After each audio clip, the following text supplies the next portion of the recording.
कारण आज गौतम अदानी यांचा बारामतीचा दौरा हा चांगला चर्चेत राहिलेला होता। तर उद्योगपती गौतम अदानी हे आज बारामतीमध्ये होते। खरं तर आपल्याला माहिती आहे की ठाकरेंची शिवसेना आणि काँग्रेस या दोन्ही पक्षांचा विरोध असताना देखील राष्ट्रवादी काँग्रेसचे सर्वेसर्वा असणारे शरद पवार यांचं गौतम अदानी यांच्या सोबत असणारे जे सख्य आहे, त्यांची जी मैत्री आहे ती काही लपून राहिलेली नाहीये आणि आज पुन्हा एकदा त्याचा प्रत्यय बारामतीमध्ये बघायला मिळाला। शरद पवार यांचे मित्र उद्योगपती गौतम अदानी हे आज त्यांच्या पत्नीसह बारामतीमध्ये आले होते। विद्या प्रतिष्ठान संस्थेच्या आर्टिफिशियल इंटेलिजन्स विभागाच्या इमारतीचं उद्घाटन हे अदानींच्या हस्ते पार पडलं। अदानींच्या स्वागतासाठी पवार कुटुंबाने बारामतीमध्ये एका प्रकारे रेड कार्पेटच अंथरलं होतं। आज सकाळपासूनच पवार काका पुतण्यांच्या 2 जोड्यांसह संपूर्ण कुटुंब हे अदानींच्या स्वागतासाठी तयारीला लागलं होतं। सुरुवातीला रोहित पवार आणि अजित पवार या काका पुतण्यांना विमानतळावरती अदानी आणि त्यांच्या पत्नीचं स्वागत केलं। आजच्या दिवसभरातल्या या कार्यक्रमाच्या वेळची ही 4 दृश्य आपण बघतोय। अजित पवार, रोहित पवार हे विमानतळावरती स्वागतासाठी पोहोचले होते। त्यानंतर रोहित पवार यांनी या गाडीचं सारथ्य केलं। गौतम अदानी आणि अजित पवार हे एकाच गाडीमधून या कार्यक्रमाच्या ठिकाणी पोहोचले। पुढे अदानींच्या स्वागतासाठी पवार कुटुंब हे संपूर्ण पवार कुटुंब एकत्रपणे बघायला मिळालं आणि पवार कुटुंब हे एकाच मंचावरती होतं जिथे गौतम अदानी हे आपल्या पत्नीसोबत उपस्थित होते। आणि याच वेळेला बोलत असताना कार्यक्रमामध्ये पवार कुटुंब एकत्र तर होतच, तर शरद पवार, सुप्रिया सुळे आणि अजित पवार यांनी गौतम अदानी यांचं कौतुकही केलेलं बघायला मिळालंय।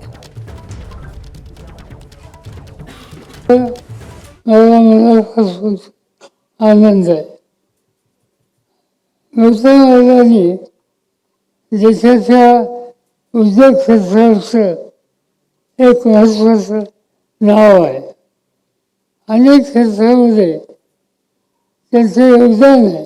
माझ्यासाठी गौतम भाई आणि प्रीती भाभी एक मोठा भाऊ आणि बहिणींसारखे आहेत। कधी आयुष्यात चांगली किंवा गोड बातमी किंवा कडूही बातमी ही हक्कानी कुठल्या भावाला सांगते तर मी या भावाला सांगते। कधी कधी ते हक्कानी रागवतातही मला, पण हे खूप प्रेमाचं विश्वासाचं नातं आज गौतम भाई भारतात नाही जगामध्ये यशस्वी झालेत ह्याचा आम्हाला सार्थ अभिमान आहे। मी एवढं सांगतो, सध्या त्यांचा CSRचा फंड 1000 कोटी आहे। CSRचा फंड 1000 कोटी, तो नफ्यातला 2% त्याच्यात असतो। मग हिशोब तुम्हीच आता करा। आणि 2 वर्षात त्यांनी मला सांगितलं हा CSRचा फंड 3000 कोटी पर्यंत पोहोचणार आहे।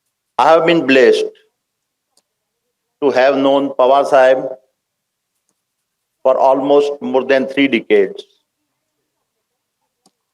And what I have learned from him has no parallel.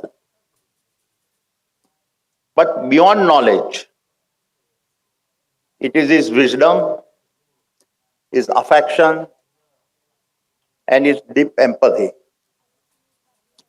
that leaves the strongest imprint. That is why, for me, he has always been a mentor in the truest sense. तर एकीकडे पुणे महानगरपालिकेच्या दृष्टीने महत्त्वाचं म्हणजे दोन्ही राष्ट्रवादी या एकत्र येणार आहेत का याची चर्चा एकीकडे सुरू आहे। आणि त्याच वेळेला आज बारामतीमध्ये गौतम अदानी पोहोचले होते, त्यामुळे संपूर्ण पवार कुटुंब हे एकत्र दिसून आलं।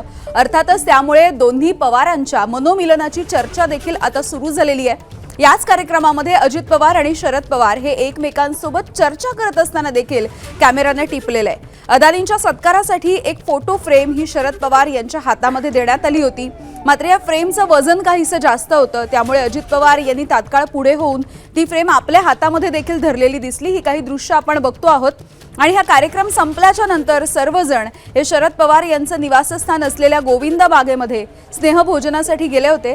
विशेष म्हणजे 2023च्या नंतर अजित पवार हे पहिल्यांदाच गोविंद बागेमध्ये गेल्याचं बघायला मिळालं होतं।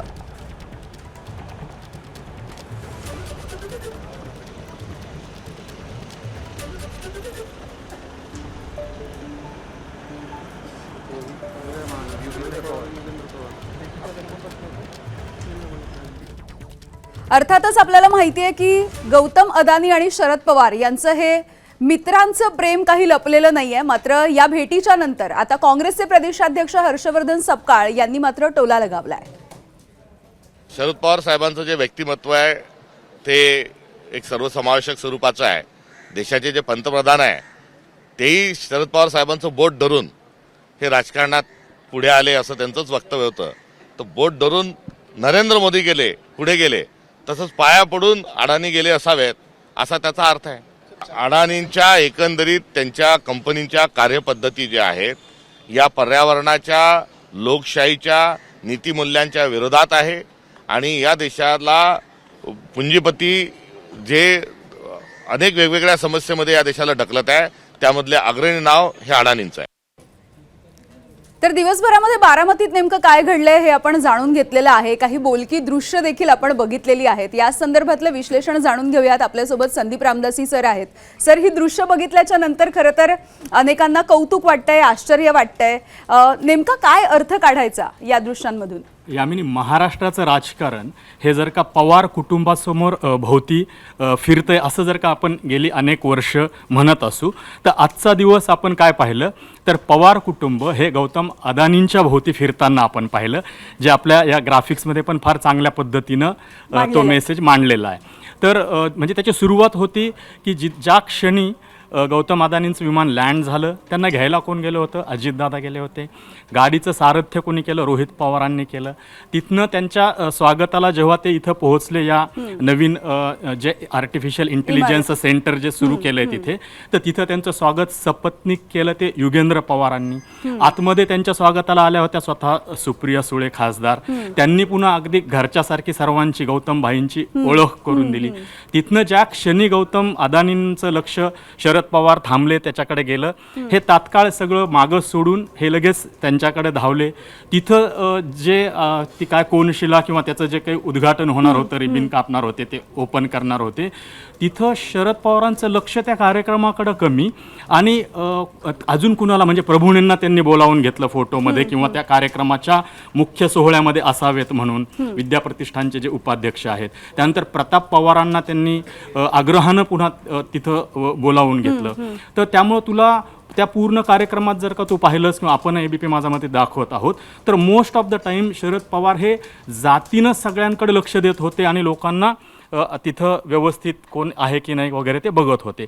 त्यानंतर आपण जे तू आत्ताच दाखवलंस की मुख्य मंचावर सुद्धा पवार कुटुंबामधली जी काही इतके दिवस गेली 2-1 वर्ष आपण बघतोय की त्यांच्यापेक्षा राष्ट्रवादीच्या कार्यकर्त्यांमध्ये जास्त अनबन आहे असं आपण म्हणूया.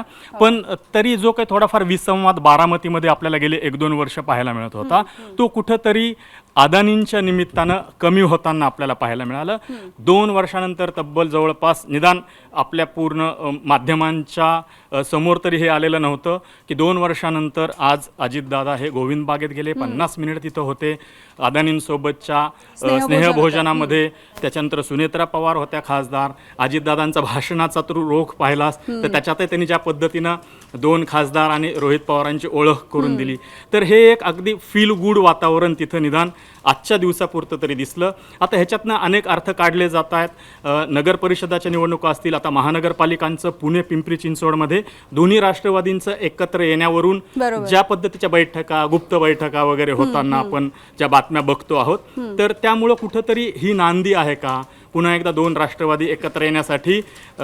अदानींच्या निमित्तानं हा पुन्हा एकदा सोहळा तिथं रंगला आहे का, अशी चर्चा सुद्धा आता पुन्हा आपल्याला पाहायला मिळते. अगदी संदीप सर, तुम्ही जसं म्हणालात की महाराष्ट्राचं राजकारण हे पवार कुटुंबाभोवती फिरत असल्याचं दिसतं आहे वर्षानुवर्ष, आणि आजचा दिवस हा अदानींच्या भोवती संपूर्ण पवार कुटुंब फिरत होतं, असंच दृश्य होतं. खूप खूप धन्यवाद सर, तुम्ही बोललात यासाठी. तर याच सगळ्या संदर्भामध्ये आज संजय राऊत यांनी एक मोठा दावा केलेला आहे. आणि राष्ट्रवादी ज्या वेळेला फुटली, राष्ट्रवादीची ज्या वेळेला 2 शकलं झाली, यामध्ये गौतम अदानी यांच्या भावाचा हात होता असा दावा संजय राऊतांनी केला. आणि त्याचवरती आता भाजपचे जे माध्यम प्रमुख आहेत नवनाथ बन यांनी देखील प्रतिक्रिया दिली आहे. आपल्या कार्यक्रमाला कोणाला बोलवायचं हा ज्याचा त्याचा प्रश्न असतो.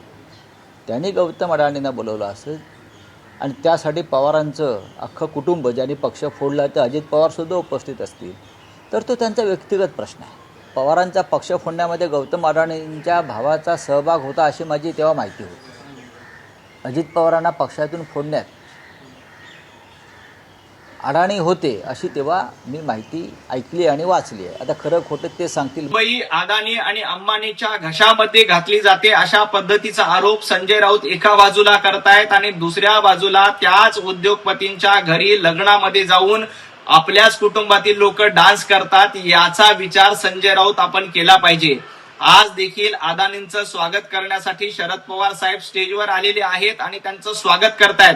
उद्योगपतींचं स्वागत करणं ही चांगलीच गोष्ट आहे, परंतु दुसऱ्या बाजूला मुंबई खिशात घातली जाते, मुंबई घशात घातली जाते अशा पद्धतीचे आरोप त्याच उद्योगपतीवर करायचे हे संजय राऊत आणि उभाटा गटाचं दुहेरी धोरण आहे. एबीपी माझा, उघडा डोळे बघा नीट.